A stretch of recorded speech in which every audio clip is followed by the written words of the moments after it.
Hello, everyone.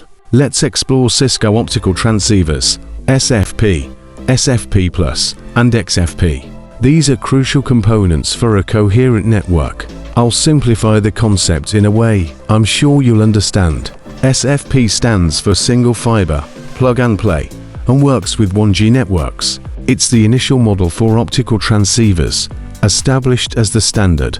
SFP+ is the choice for 10G connections, embracing popularity and being ideal for modern networks. It's compact, cost-effective, and best suited for a variety of setups.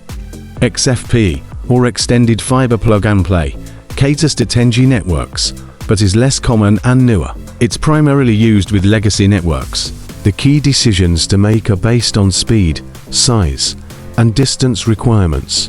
SFP+ generally superior in performance and cost-effectiveness when compared to XFP.